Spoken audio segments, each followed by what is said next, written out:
Hey ladies and gents, welcome back to another video. In today's video, I want to show you guys how to get more width and more depth in your snare sound by simply using a reverb.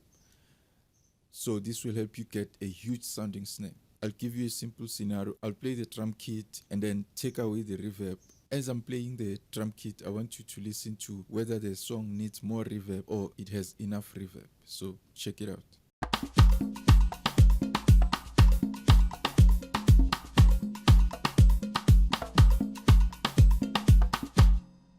So you might think that the snare still needs more reverb, right? Here's what I'm going to do now. I'm going to play the same drum kit and then take away the reverb.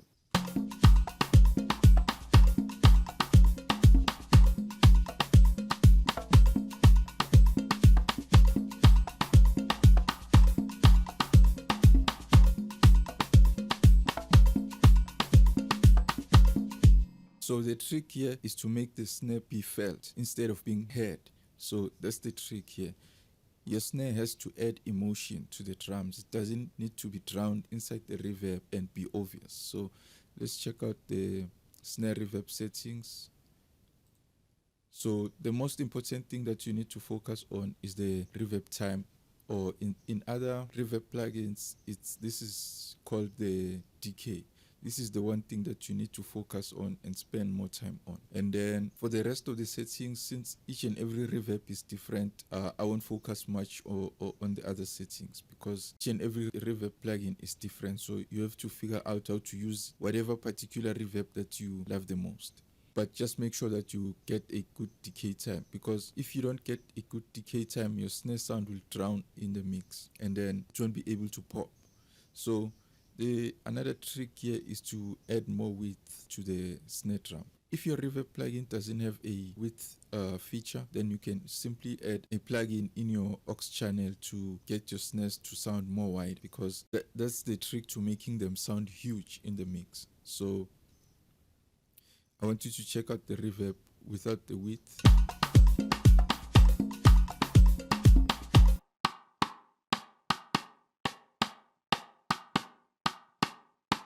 As you can hear, it sounds too mono, it sounds too thin. So what you want to do is to make it sound more huge and more wider. Check it out.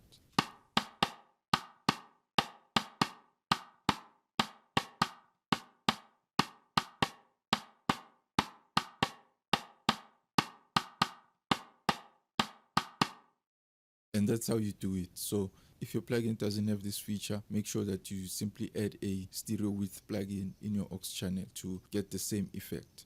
To be able to hear whether the decay time is way too long or too short, what you need to do is to use the play stop feature. So let's say the decay was just like way long, and then what you would do is to press play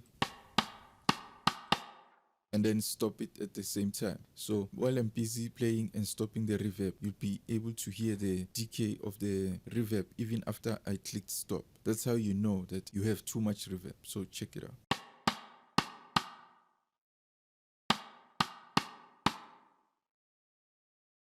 You can still hear the reverb tail even when I clicked stop. So that's how you know that you have way too much reverb.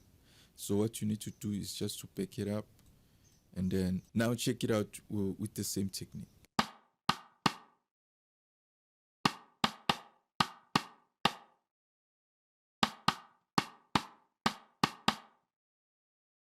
So as you can hear, every time when I stop the reverb, you don't hear the decay. So that's how you know that you have a perfect decay time. Each and every song will have a different tempo, so you'll need to play around with the decay time based on the tempo of the song. Sometimes you might need something a bit longer because the song has a slow tempo, and then maybe if the song is way too fast, then you might need to back up your decay time or reverb time. And that's it, guys. That's how you get a perfect reverb sound. And then the next thing is to make sure that you equalize your reverb. Make sure that you EQ your reverb to help it fit the mix, because reverbs don't automatically fit any mix. So you have to make sure that you EQ the reverb to get it to be part of the mix. So what I did here was to remove a lot of low mid-range, and the low end to avoid adding more muddy frequencies to the snare sound or the entire mix. And then to cut out some edginess and harshness, I did a small cut around, let me see, around 2.8 kilohertz. And then to get the reverb to sound a bit darker, I created a low pass filter at around 11 kilohertz so that the reverb sound and the dry signal don't sound the same. The reverb sound should be different from the original dry signal so that it doesn't overpower the dry signal. And then the next thing you need to do is just to blend your reverb signal with your dry signal.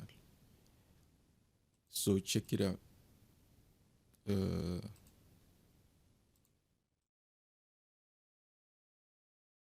Remember, what you want to achieve is for the reverb to be more felt instead of heard. So let's check it out.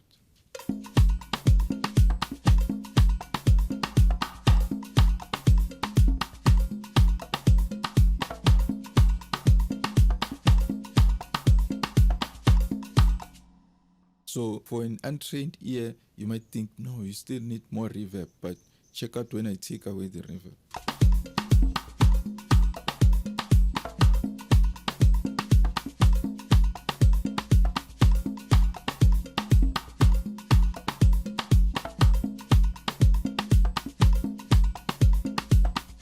So